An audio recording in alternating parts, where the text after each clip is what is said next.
E eu conto a vocês que o líder do governo no Congresso, o senador Randolph Rodrigues, declarou que a gestão do presidente Lula deve priorizar a agenda econômica e evitar que a oposição tire proveito da pauta de costumes. Para Randolph, a derrubada do veto de Lula a um trecho do projeto que restringe a saída temporária de presos reflete também a posição de parlamentares conservadores que integram partidos da base aliada do governo.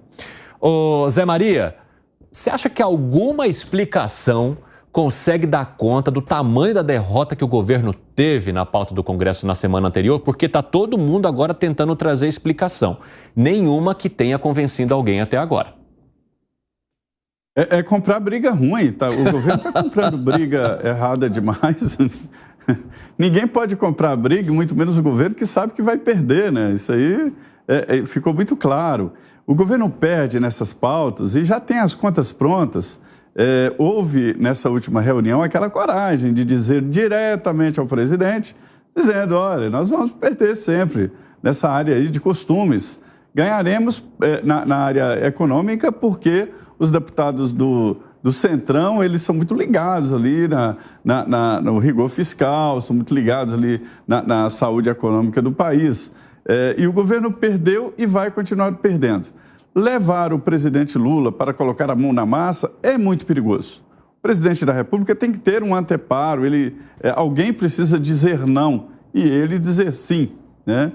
Levar o presidente de cara e coragem para os líderes expor o presidente, a autoridade máxima, a uma possibilidade, inclusive, de irregularidades, né? Não se pode expor o presidente, mas mesmo assim ele está neste trabalho.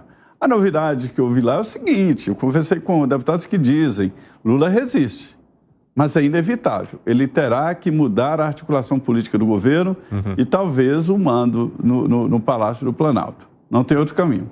Eu estou ouvindo também alguns nomes que começam a ser aventados aí, que a gente não pode falar ainda, mas que talvez devam participar dessa mudança prevista aí, ou que pelo menos seria necessária, segundo alguns articuladores do governo. Ô Piperno, você acha que jogar o Lula no varejo sem fazer essa mudança necessária na articulação de quem é responsável pela articulação mesmo dentro do primeiro escalão faz diferença para atingir o Centrão nessas votações que são importantes? Ou o melhor seria fazer como o próprio Randolph Rodrigues deixa claro, mesmo que não diretamente?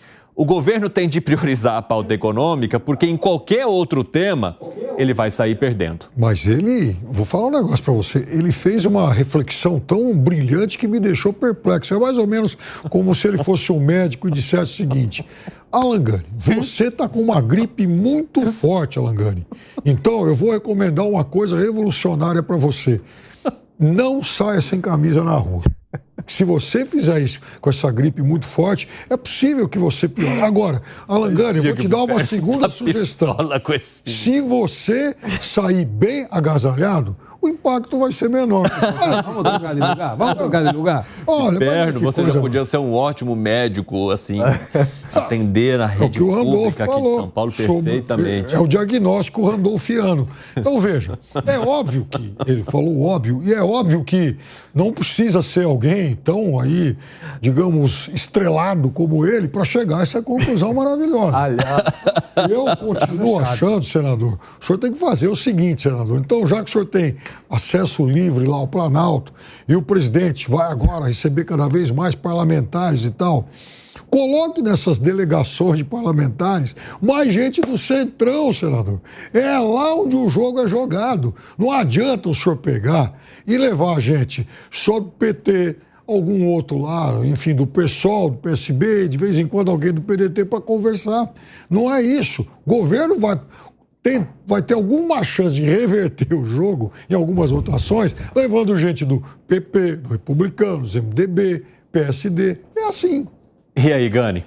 Não, aliás, eu acredito... Randolph já podia participar daquele movimento que aconteceu na internet. Eu sou o líder do governo no Senado e é claro que o governo, e é óbvio que o governo tem que priorizar a pauta econômica. Poderia. Aliás, eu acredito que ele assiste ao 3 em 1. Por quê? Quantas vezes a gente não cantou essa bola aqui no 3 em 1?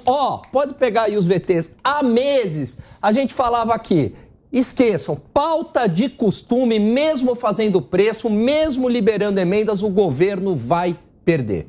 Pautas relacionadas a direito de propriedade, arrefecimento do direito de propriedade, MST, governo vai perder. Até porque desde que as emendas passaram a ser controladas pelo próprio Congresso, né, a maneira como elas vão ser distribuídas, o governo perdeu força nessa distribuição, porque de alguma forma essa emenda vai ter de chegar.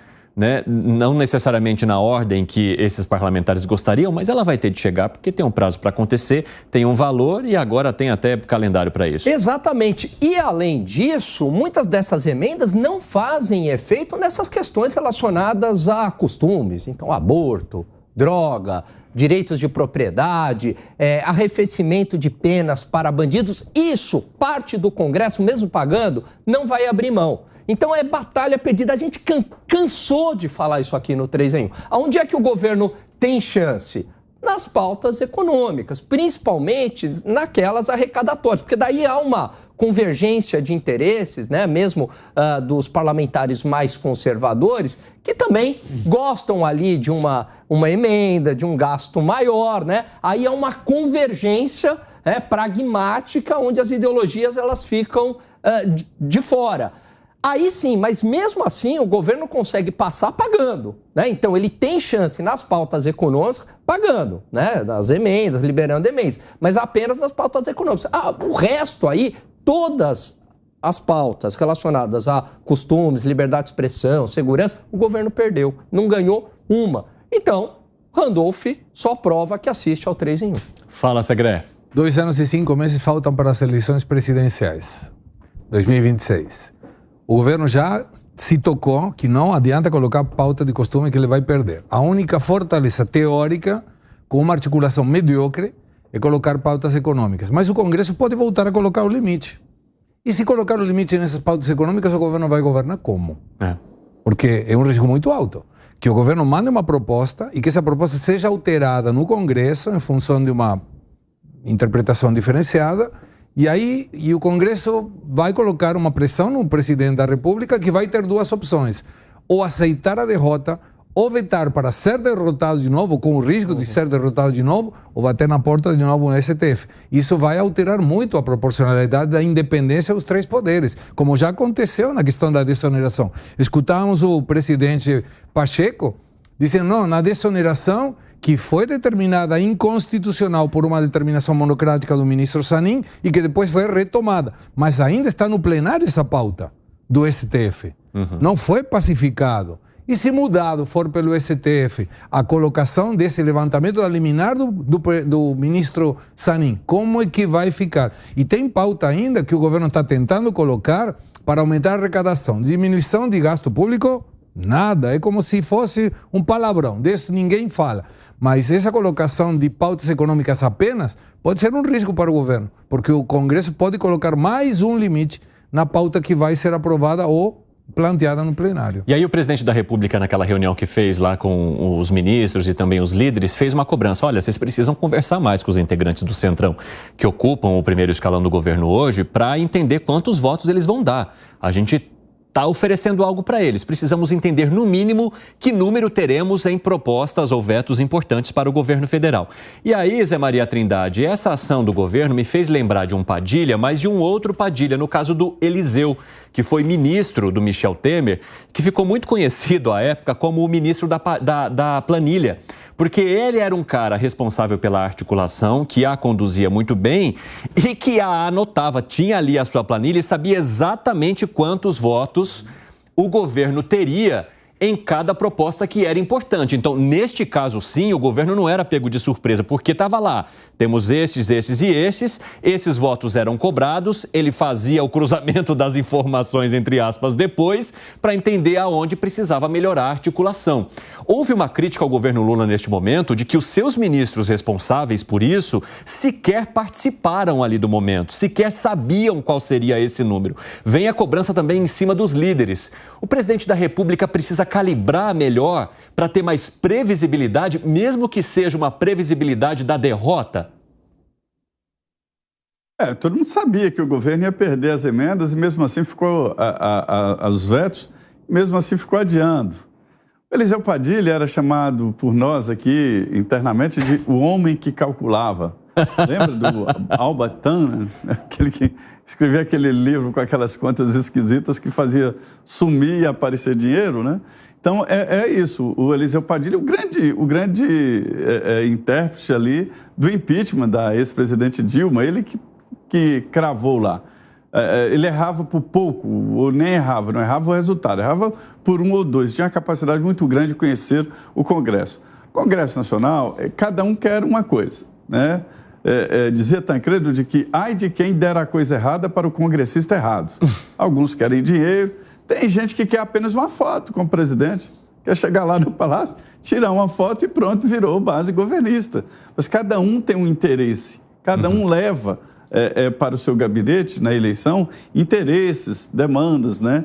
E o governo tem que entender isso aí, né? Não é só emendas, e as emendas agora são impositivas.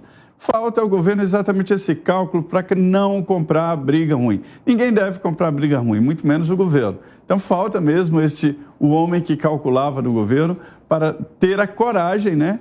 Tem que ter isso. Ter a coragem de levar a Lula notícia ruim.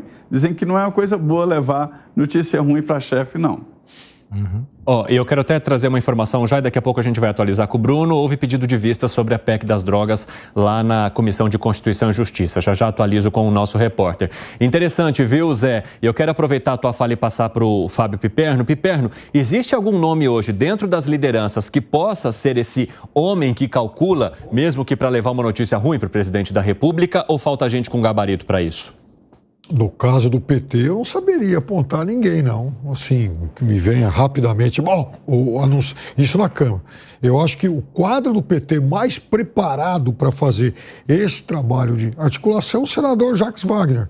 O senador Jacques Wagner transita bem aí por quase todos os segmentos do parlamento. Então, ele deveria ter mais protagonismo. Não, nem sei se é do interesse dele a essa altura, mas me parece que é aquele que tem uma teia maior de relacionamentos. Agora, se não tiver ninguém do PT, que se traga alguém de fora, né? Quem é o Gilberto Kassab lá do Congresso?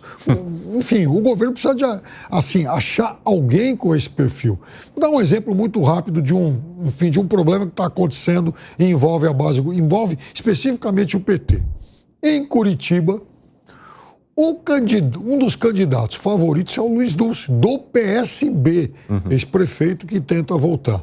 Muito bem. O natural a essa altura seria o PT abrir mão de qualquer tipo de ambição e apoiar um nome forte de um partido aliado. Pois bem, há gente do PT, integrantes do PT lutando para que se lance uma candidatura própria. Para quê? Para perder e atrapalhar o aliado. Então, esse tipo de erro, eu diria mais do que isso, esse tipo de ambição é que não pode contaminar a base governista. E aí, Segré?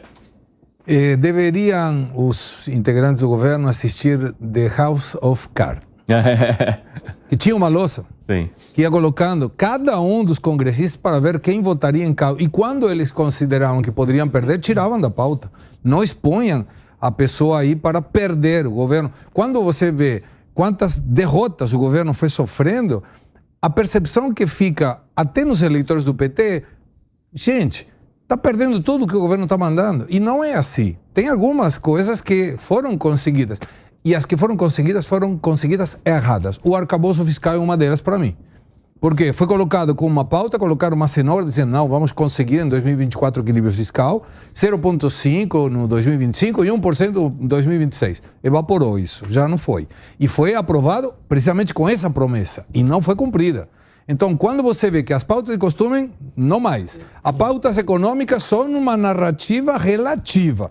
Porque é uma coisa que entra e outra coisa diferente que sai. Parece a ponte da amizade entre Paraguai e o Brasil. Entra uma coisa, sai outra do outro lado. E quando você observa que essa falta de articulação pode comprometer o governo, o presidente Lula deveria chamar alguém e dizer, gente, como que a gente resolve isso? E eventualmente fazer o que o Piperno mencionou. Colocar alguém que tenha forte articulação no centrão, porque aí que está o problema. O PT não vai votar contra o governo, salvo na saidinha, que também já votou contra. Então, isso são alertas que, para mim, faltando 2 anos e 5 meses para as eleições, é um prazo muito extenso para seguir como vai chegar até lá. E uma sugestão, põe o Piperno de ministro de Relações Institucionais. Meu Deus. Essa eu queria ver. Você sabe que eu pensei, Evandro, que o Piperno iria indicar o Luiz Marinho para fazer essa... Não vou. Você voltou irônico, hein? Mas Gani, você acha que essa aproximação da liderança com o Centrão, sem necessariamente trazer alguém do Centrão para conduzir essa articulação, pode funcionar? Eu acho que não funciona. Porque dentro de uma polarização a gente está falando de um partido que está tentando negociar com alguém que até então era do lado oposto e que agora integra, de certa forma, a base, porque é isso que o Centrão costuma fazer, tradicionalmente faz, mas não necessariamente isso indicaria que eles embarcariam em pautas que são importantes para o governo, sem ser aquelas econômicas, como mencionou o senador Randolfo Rodrigues. Evandro, eu acho que o governo ele tem um problema estrutural na sua base. Ele foi eleito com uma base orgânica no Congresso Nacional muito pequena. E aí ele é muito dependente desses partidos do Centrão que não tem nenhuma identificação de maneira mais orgânica com o PT, por exemplo. Então a gente está falando do MDB, a gente está falando do PSD, a gente está falando do PP, Republicanos e União.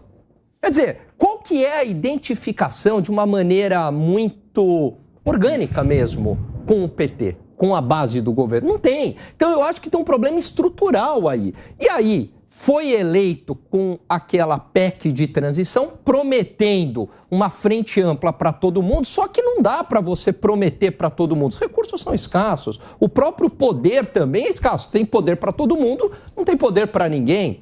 Então, eu acho que tem esse problema estrutural na base e de difícil resolução. Então, vai ser assim até o final do governo. Vai ter chance em pautas econômicas, liberando emendas. Nas pautas de costume, não adianta, não tem milagre. Ô Zé, eu queria tirar uma dúvida contigo. Esse avanço na articulação, ele pode ser prejudicado também pelo período que o Congresso está vivendo, pré-eleições municipais? Porque a hora que começa a soltar o rojão da festa de São João, está todo mundo nas suas bases e muitos desses parlamentares, inclusive, concorrendo às prefeituras. Eu queria dizer que há um certo preconceito a essa história de São João. No Nordeste, o São João, pode acreditar, é mais importante do que o Natal, o Ano Novo. Essas festas aí são novas para o Nordeste. Exatamente. Mobilizam então, milhares, milhões de pessoas, né? Todo mundo compra roupa nova na fogueira, né? Exatamente dia 24 de junho. E para a gente aqui é imperceptível. Dia 24 de junho aqui a gente não sabe. Você chega em Salvador no dia 24 de junho, eu já trabalhei para um órgão de imprensa, o Tribuna da Bahia lá em Salvador, que nem saía jornal, porque os jornalistas queriam curtir a fogueira, para ter uma ideia. Então, quem do Nordeste não for no dia 24 lá visitar a base, e na semana e tal, quem vai em Caruaru fica impressionado com o que acontece lá em Campina Grande. Aquilo ali é melhor do que o Carnaval do Rio de Janeiro. Exatamente. É uma semana de festa. E esvazia mesmo o Congresso Nacional. Mas não é isso não. Olha aqui o seguinte, Evandro, quando os deputados e senadores querem, votam e votam rapidamente. Quando não quer, fica postergando. É por isso que eu digo sempre, a decisão do Congresso de não decidir é uma decisão, né? Decidimos não decidir.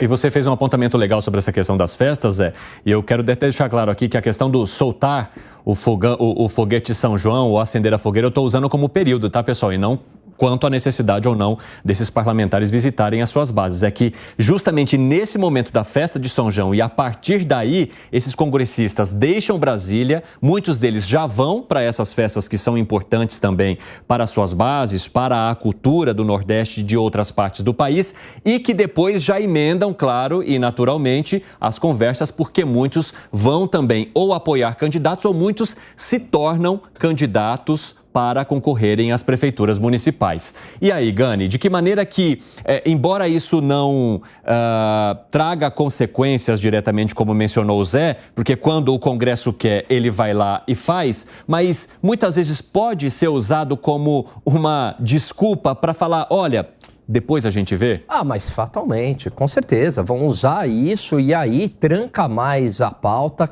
coloca mais custos políticos para o governo e essa demora para aprovação de projetos vai fazendo o preço, vai ficando cada vez mais caro, porque daí tem que passar, por exemplo, uma medida provisória, o Zé sabe disso, tem prazo, tem que passar na urgência. E aí, na urgência, com pouco tempo, a gente sabe como é que se dá esse tipo de votação. O preço vai lá para cima. Então, com certeza, vão utilizar, sim, desses feriados, que tem aí o seu porquê, tem toda essa identificação cultural também, né, com o povo lá no Nordeste, mas usam também politicamente para acabar fazendo preço para o governo.